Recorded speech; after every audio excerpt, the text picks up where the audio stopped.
شرور أنفسنا ومن سيئات أعمالنا من يهده الله فلا مضل له ومن يضلل فلا هادي له وأشهد أن لا إله إلا الله وحده لا شريك له وأشهد أن محمدًا عبده ورسوله يا أيها الذين آمنوا اتقوا الله حق تقاته ولا تموتن إلا وأنتم مسلمون يا أيها الناس اتقوا ربكم الذي خلقكم من نفس واحدة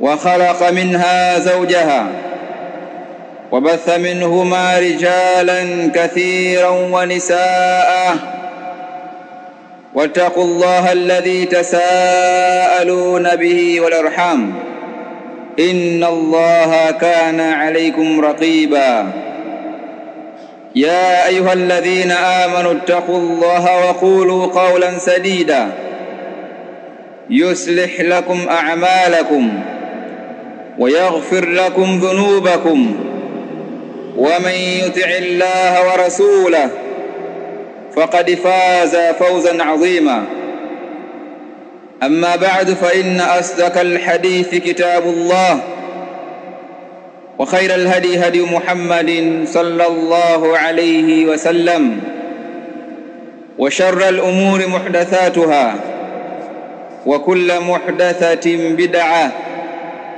وكل بدعة ضلالة وكل ضلالة في النار أيها الناس عباد الله أوصيكم بتقوى الله عز وجل وطاعته فإنه قد فاز المتقون.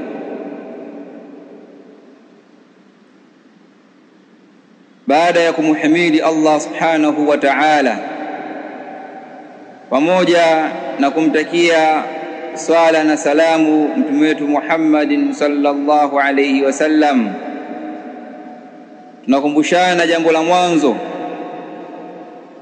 ni jambo la kumcha Allah subhanahu wa ta'ala, kwa sababu ndani ya kumcha Allah subhanahu wa ta'ala ndiyo kunapatikana kufaulu katika haya maisha duniani na kesho akhira.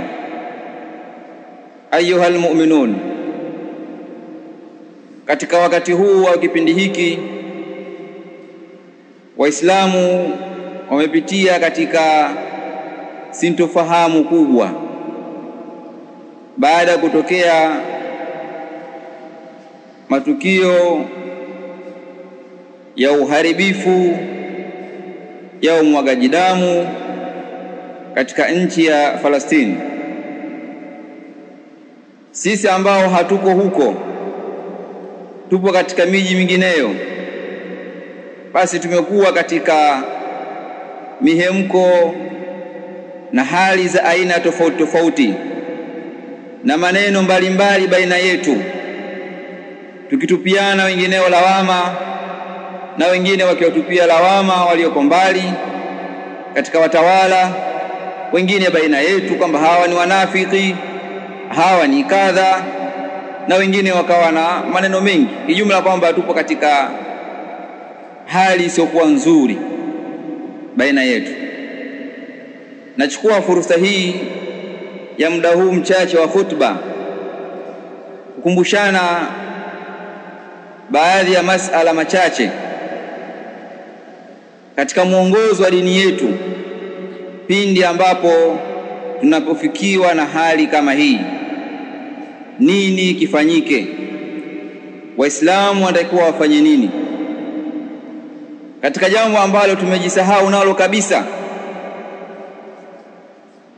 ni kwamba yanapotokea matatizo, majanga mbalimbali, mambo ya hofu na amani, sawa sawa mambo yale tunayarejesha kwa ahlul ilm, wanawachuoni wetu.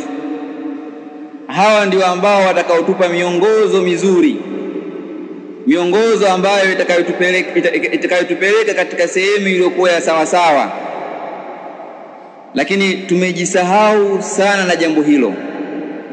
Leo hii kila mtu ni mtoaji fatwa katika jambo hilo. Akishatazama habari, akasikiliza na uchambuzi fulani, yeye anatoa hukumu ya kisheria. Sasa watu wafanye nini? Atayaamrisha majeshi ambayo hana miliki nayo ya kwamba yafanye jambo kadha wa kadha wa kadha kwa amri yake, na wengineo watasimama mambo mengineyo. Lakini tukasahau jambo la kwamba tunapofikwa na amani au na hofu katika matukio fulani, marejeo yetu ni kwa ahlul ilm. Hilo tumeleta kando kabisa.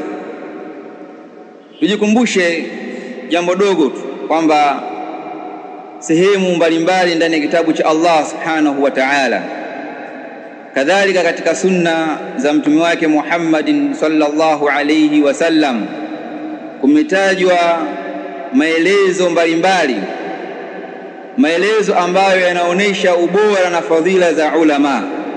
Nitataja kwa ajili ya kukumbushana katika hilo.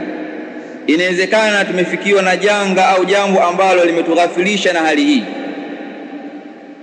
Allah subhanahu wa ta'ala ndani ya kitabu chake anasema, yarfa'illahu alladhina amanu minkum walladhina utul ilma darajat.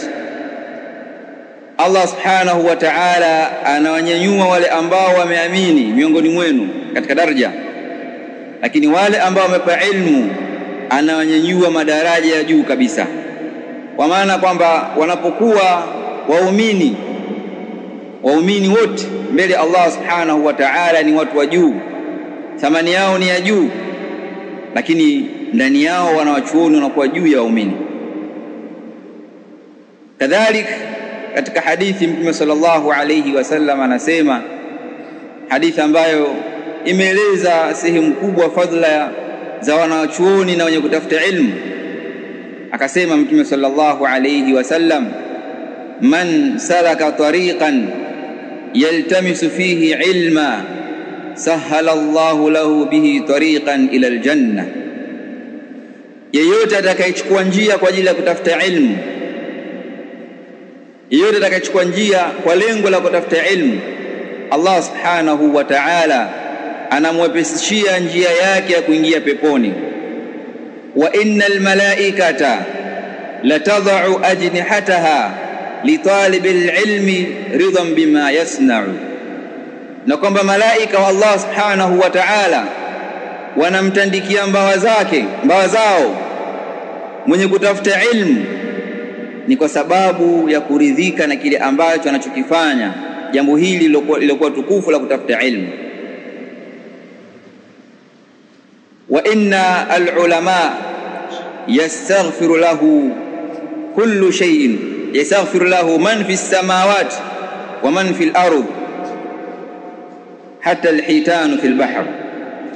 Na ya kwamba wa inna al-alima la yastaghfiru lahu man fi as-samawati wa man fi al-ardh hatta al-hitanu fi al-ma.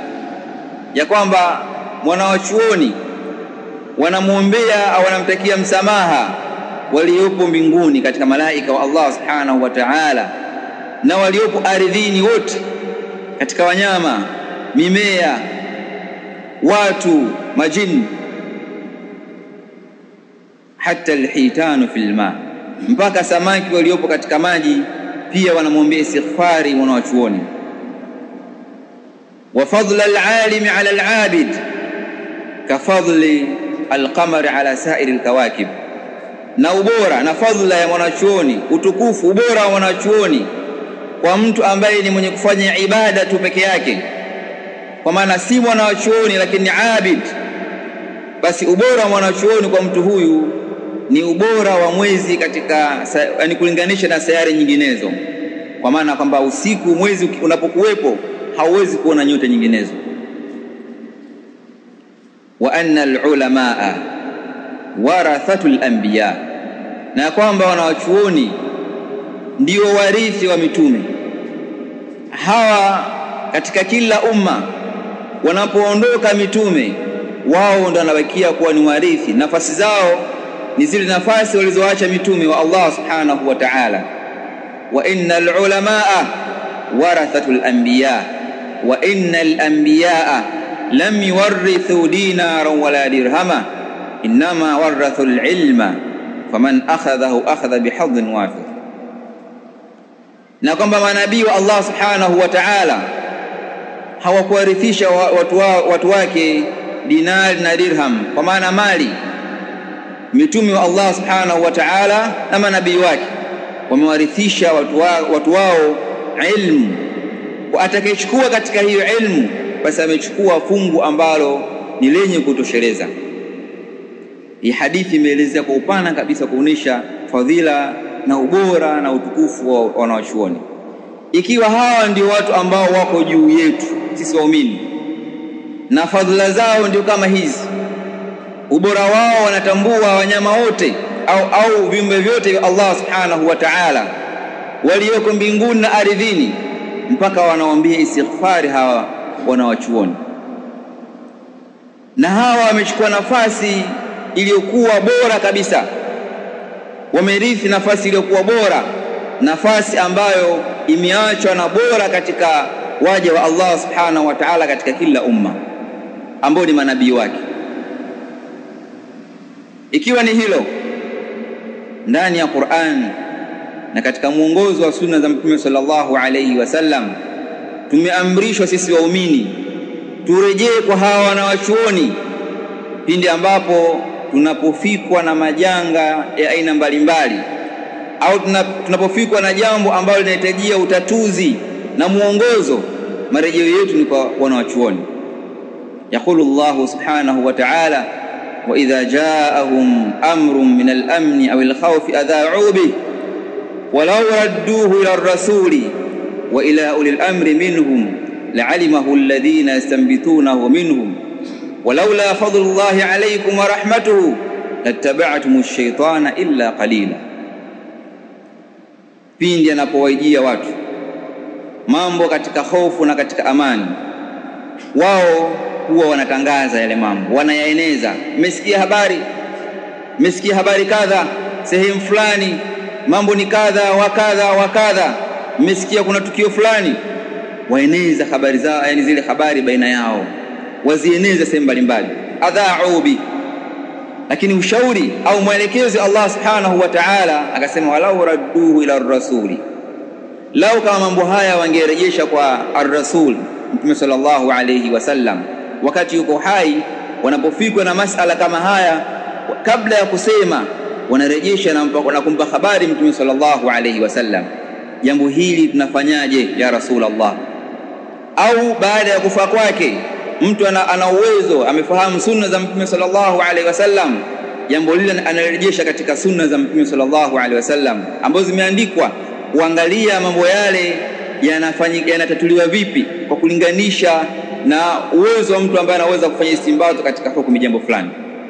Sahaja jambo hili pia kadhalika kurejesha katika sunna za Mtume sallallahu alaihi wasallam, harejeshi kila mtu na kuweza kupima kwamba kwa tukio hili hukumu yake ni hii katika sunna za Mtume sallallahu alaihi wasallam. Si kila mtu atafanya jambo hili. Wa ila ulil amri minhum, na pia kurejesha jambo hili kwa wale ambao ni ulul amri minhum, wenye amri kwa wao. Wamenukuliwa baadhi ya wanachuoni kama Imam Qatada anasema ulamauhum, jambo hili warejesha kwa wanawachuoni wao. Na pia Ibn Jurayj anasema ulul fiqhi fi dini wal aql, jambo hili warejesha kwa wale ambao ni wenye fiqhi katika dini na wenye akili. Wanawachuoni wanarejeshiwa mambo haya. Allah anasema la'alimahu alladhina yastanbitunahu minhu, basi atatambua yule ambaye ana uwezo wa kutoa faida akafanya istimbati katika jambo hilo na kutolea hukumu. Atatambua jambo hili kwamba jambo hili hukumu yake ni kadha wa kadha. Watu wafanye hivi kwa mwongozo wa kitabu cha Allah na sunna za Mtume sallallahu alayhi wasallam. La'alimahu alladhina yastanbitunahu minhu walaula fadlullahi alaykum wa rahmatuhu, na kama si fadhila za Allah subhanahu wa ta'ala na rahma zake kwenu nyinyi, lattaba'tumush shaytana illa qalila, basi mngelimfuata shetani isipokuwa watu wachache kabisa. Haya ni mwongozo, huu ni mwongozo wa kitabu cha Allah subhanahu wa ta'ala, kwamba tunapofikwa na mambo yoyote yale katika mambo, hatujui hukumu yake ni nini, kurejea kwa wanawachuoni wetu. Hatari ya kutokurejea kwa wanawachuoni wetu, maana yake ni watu wengi wangemfuata shaitan, kwa sababu hii walaula fadlullahi alaykum wa rahmatuhu, hii ni fadhila ya Allah subhanahu wa ta'ala kujalia katika kila zama kubakia ulama ambao wakafanya kazi ya kuongoza watu. Na lau kama si Allah subhanahu wa ta'ala katika hili, basi watu wangemfuata shaitan. Kwa hiyo ni jambo la kurejea kwa wanawachuoni. Lakini katika hadithi nyingine anasema Mtume sallallahu alayhi wasallam, inna Allaha la yaqbidu al-ilma intiza'an yantazi'uhu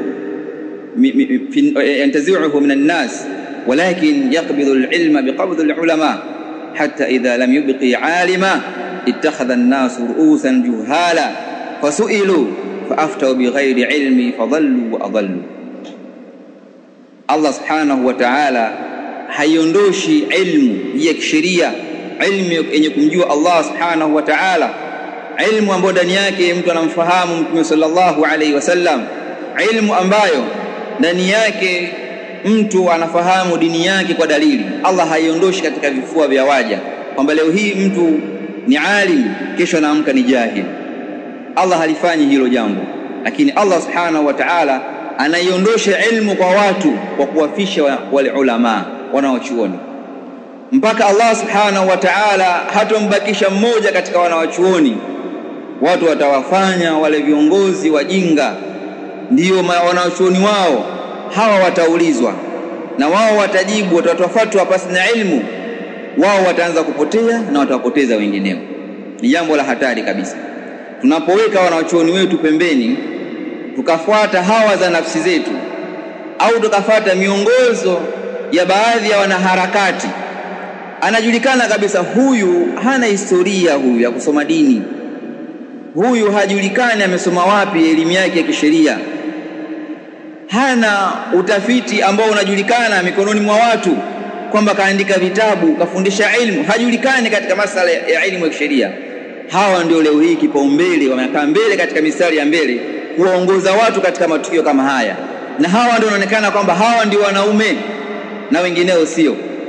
Halafu wanawachuoni wanapewa majina yaliyokuwa mabaya kabisa, majina mabovu, majina ya kuwakimbiza watu wasisikilize fatwa zao, wasikilize hawa wanaharakati wanataka jambo gani, kwa sababu wana uwezo, wana media ambayo wanazakaa mbele wakazungumza, wana uongozi fulani hivi katika baadhi ya taasisi. Kwa hiyo huyu anaweza akaongea akasikilizwa, lakini alim akaonekana huyu hajui chochote katika haya mambo.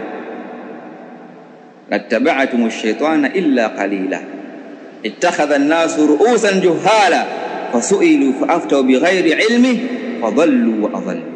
Tutapotea kwa fatwa za watu kama hawa bila shaka. Tutamfuata shaitani endapo tukiwaacha wanawachuoni wetu na tukawasikiliza watu ambao si ulama, kwa sababu huu si mwongozo wa Allah subhanahu wa ta'ala na mtume wake Muhammad sallallahu alayhi wasallam. Ibadallah, يقول صلى الله عليه وسلم: ليس منا من لا يجل كبيرنا ويرحم صغيرنا ويعرف لعالمنا حقه. Si katika sisi yule ambaye hamuheshimu mkubwa wetu na hamhurumii mdogo wetu, na wala hatambui kwa lialimina haqqahu, hatambui zile haki za wanawachuoni wetu. Tupo na wanawachuoni wallahi alhamd, kwa sababu katika kila wakati wanabakia hawa wanawachuoni. Atambue haki zao ni zipi. Katika haki zao kubwa ambazo leo hii tunazivunja ni hii jambo la kurejea kwa wao katika mambo ambayo yanahitajia muongozo wa umma, lakini kadhalika kuwaheshimu, kutokuzungumza maneno mabaya dhidi yao, kwa sababu anayefanya jambo hili, ukiona umma wa Kiislamu mashambulizi yao makubwa ya maneno, kuwasema vibaya, kuwatafuta na kuwaua ni wanawachuoni wao, basi jua ni maangamivu ya umma huo.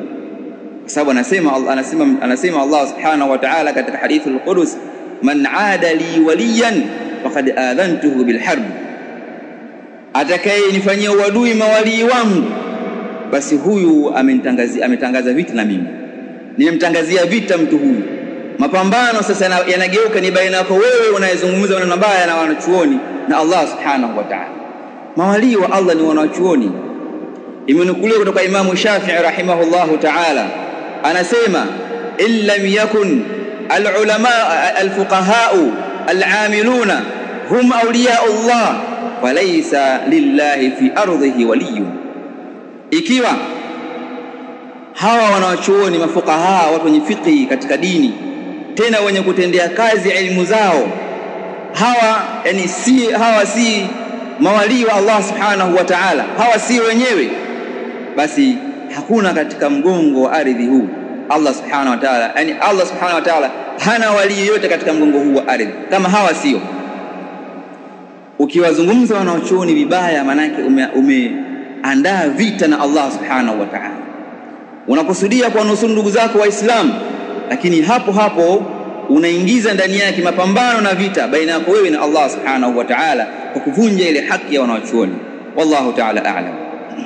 Alhamdulillahi rabbil alamin, wassalatu wassalamu ala ashrafil anbiya'i wal mursalin nabiyyina Muhammadin wa ala alihi wa ashabihi ajma'in, amma ba'd. Ayuha almu'minun, baada ya kulitambua hilo, inabidi watu warejee kwa wanachuoni wao, hasa kipindi kama hiki, na inabidi umtambue mwanachuoni ni nani. Wallahi alhamdu, tuna wanachuoni wengi sana katika zama zetu hizi, wako hai bado. Sheikh Al-Fawzan bado yuko hai, Sheikh Rabi' ibn Hadi Al-Madkhali hafidhahullah ta'ala bado yuko hai, na wanachuoni wengine wengi katika umma huu tunao wengi katika miji mbalimbali. Rejeeni kwa wanachuoni, hiyo ndio salama yetu sisi. Turejee kwa wanachuoni, hiyo ndio salama yetu. Hatuwezi kupata sisi usawasawa wa mambo kama haturejei kwa wao. Jambo lingine, umma wa Kiislamu kwa haya ambayo tunashuhudia leo hii, ambayo imewafika ndugu zetu kwa hali iliyokuwa mbaya, sisi yanatufika kadhalika. Sio kwamba hatunayo mambo, yapo, lakini ndugu zetu yamefika katika hali iliyokuwa mbaya kabisa. Vifo vimekuwa ni vingi kweli kweli, lakini lazima wakati kama huu turejee katika mafundisho yetu haya ya Uislamu. Uislamu umetuambia dhulla huu dhalili ambao tunaupata sisi ni kwa sababu sisi ya kuacha dini yetu. Uislamu wetu sisi kwetu sisi hauna thamani. Mtu akipewa mali au pesa au chochote katika maslahi ya kidunia, aache dini yake, anaacha, wala haoni haki. Ana uwezo mtu kuvunja haki ya Allah subhanahu wa ta'ala kumridhisha mwanadamu, kwa sababu ni njia ya kupitia maslahi yake fulani. Tunakumbushana katika hili. Yakulu sallallahu alayhi wasallam, idha tabaya'tum bil'ina, pindi mtakapofanyiana biashara za hadaa. Wakasema wengine inaingia riba na mingineyo katika biashara mbalimbali. Ukiweka hii unapata hii, maana baadaye mtu analiwa pesa zake zote. Wa akhadhtum adnab al-bakhr, na mkachukua ile mikia ya ng'ombe, kwa maana kwamba mkajishughulisha na kilimo na ufugaji. Waradhitum bizar'i, na mkaridhia jambo la kilimo kwanza na ufugaji. Wataraktumul jihada fi sabilillah, na mkaachana kupigana jihadi katika njia ya Allah. Na tukifika katika nukta hii huwa tunasisitiza, japokuwa kwa watu ambao wanakaa madarasani wanajua kwamba aljihad kwa maana yake pana, si kwa maana finyu, na kila mtu atafanya jihad fi sabilillah biqadr, kwa kadiri ya hali na uwezo wake aliokuwa nao. Kila mmoja atakuwa pigana jihad katika njia ya Allah subhanahu wa ta'ala kwa kadiri ya uwezo wake, ala maratibil jihad, kwa zile maratib na zile ngazi za jihadi mbalimbali. Kwa hiyo mkaacha jihadun fi sabilillah, mtu analiwa pesa zake zote. Wa akhadhtum adnab al-bakhr, na mkachukua ile mikia ya ng'ombe, kwa maana kwamba mkajishughulisha na kilimo na ufugaji. Waradhitum bizar'i, na mkaridhia jambo la kilimo kwanza na ufugaji. wa taraktumul jihada fi sabilillah, na mkaachana kupigana jihadi katika njia ya Allah. Na tukifika katika nukta hii huwa tunasisitiza, japokuwa kwa watu ambao wanakaa madarasani wanajua kwamba aljihad kwa maana yake pana, si kwa maana finyu, na kila mtu atafanya jihad fi sabilillah biqadr, kwa kadiri ya hali na uwezo wake aliokuwa nao. Kila mmoja atakuwa pigana jihadi katika njia ya Allah subhanahu wa ta'ala kwa kadiri ya uwezo wake, ala maratibil jihad, kwa zile maratib na zile ngazi za jihadi mbalimbali. Kwa hiyo mkaacha jihadun fi sabilillah, sallallahu alaykum dhulla. Hebu angalieni hili, Allah subhanahu wa ta'ala atakusalitishieni udhalili, kwa maana kwamba mmeacha njia ya Allah, mmeacha dini ya Allah kuifanyia kazi, mkajishughulisha na mambo ya kimaendeleo zaidi. Allah anakusalitishieni udhalili. Huu udhalili tuliokuwa nao unatoka kwa Allah subhanahu wa ta'ala, si kwa makafiri, ni kwa Allah subhanahu wa ta'ala. Allah anatusalitishia sisi udhalili huu, la yanzi'uhu hatta tarji'u ila dini. Allah hauondoshi udhalili huu mpaka turejee katika dini yake, tuyakubali mafundisho yake, tuthamini Uislamu wetu na tuthamini zile nembo za Kiislamu. Allah atatuondoshia udhalili tuliokuwa nao. Tusipambane. Leo hii tunatafuta wingi wa watu, hatutaki kurejeshana katika njia sawa sawa ya Uislamu. Leo hii tunataka kukusanyana wote, Shia aingie, sijui nani haingie, kila mtu ingia. Kadiani pia, na maadamu mtu anasema yeye ni Muislamu, la ilaha illa, tuingie wote, tuwe wengi, ndio tunaweza kupambana na huyu kafiri huyu. Wallahi tumepotea katika namna hii. Tukumbuke Allah subhanahu wa ta'ala anasema ndani ya kitabu chake kitukufu, laqad nasarakumullahu fi mawatin kathiratin wa yawma hunain idh a'jabatkum kathratukum falam tughni ankum shay'a. Allah subhanahu wa ta'ala amekunusuruni nyinyi waislamu katika vita mbalimbali.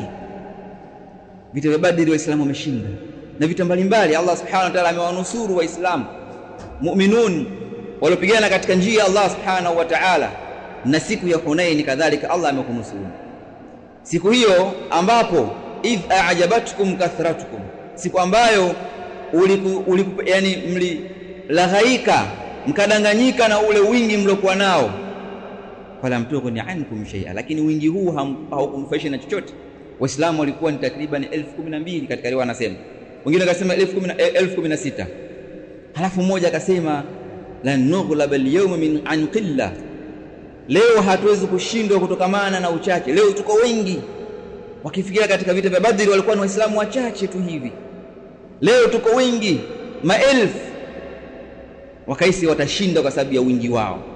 Naambiana kwamba hatuwezi kushinda kwa wingi wetu. Tukusanyike kiasi gani kwa wingi tuliokuwa nao waislamu, hatuwezi kushinda kwa sababu ya wingi wetu. Anasema Allah subhanahu wa ta'ala, wadhaqat alaykumul ardh bima rahabat, ardhi kwenu nyinyi kawa ni ndogo, hali ya kuwa ardhi ni pana, ni kunjufu, lakini mkawa mmezingirwa kila kona, kwa maana yake mkashambuliwa, hamna sehemu ya kukimbilia, na ardhi Allah ni pana. Thumma wallaytum mudbirin, baada hapo watageuka nyuma, wakaachana na jihad, wakiamka kimbia, maana yake washashindwa waislamu hapa. Allah anasema thumma anzala Allahu sakinatahu ala rasulihi wa ala almu'minin, kisha Allah subhanahu wa ta'ala akateremsha utulivu wake kwa waumini, kwa mtume na kwa waumini. Wa anzala junudan lam tarawha, na Allah akateremsha jeshi ambalo halionekani, malaika wa Allah subhanahu wa ta'ala. Wa adhaba alladhina kafaru, na Allah ndo akawaadhibu, sio sisi. Wa adhaba alladhina kafaru, na Allah kawaadhibu wale wakafiri. Wadhalika jazaa'ul kafirin, na huo ndo hayo ndo malipo ya makafiri. Sisi tutakuwa tutegemee kwa Allah, ndio tumeambiwa turejee katika njia yake. Leo hii hatuna hamu sisi waislamu ya kujua Qur'ani yetu inataka nini. Hatusomi kitabu cha Allah kwa maana ya kusoma na kujua mafundisho yaliyomo ndani yake. Hatusomi sunna za Mtume sallallahu alayhi wasallam kujua kama Mtume ameongoza vipi katika mambo kadha wa kadha. halafu tukafanyia kazi ya elimu yetu. Ilmu wengi katika Uislamu tumeacha. Utakuta darasani watu 5, watu 6, lakini ni jamii ya Kiislamu takriban wote tumeacha dini yetu. Wala tusiangalie kwamba wale Waarabu wale ndio wamesababisha haya. Wale Waarabu na sisi tuko sawa sawa. Kama wao wameacha dini, na sisi kadhalika tumeacha dini vile vile. Na udhalili ni kwa tu sote, si Waarabu. Hii dini si ya Waarabu. Hii dini ni Allah subhanahu wa ta'ala, ambaye anataka kila mtu katika umma huu awe ni Muislamu. Kwa hiyo tusiangalie wingi wetu na kusanyana, tunaendelea kutahadharisha yale ambayo watu wanakosea, na tunabakia katika hali yetu iliyokuwa nayo ya uchache, tukitegemea Allah subhanahu wa ta'ala atatunusuru katika hili. Allahumma salli ala Muhammad wa ala ali Muhammad kama sallaita ala Ibrahim wa ala ali Ibrahim, wa barik ala Muhammad wa ala ali Muhammad kama barakta ala Ibrahim wa ala ali Ibrahim innaka Hamidum Majid. رضي اللهم عن الخلفاء الراشدين منهم أبو بكر وعمر وعثمان وعلي وعن بقية أصحاب رسول الله صلى الله عليه وسلم أجمعين. اللهم أرنا الحق حقا وارزقنا اتباعه، وأرنا الباطل باطلا وارزقنا اجتنابه.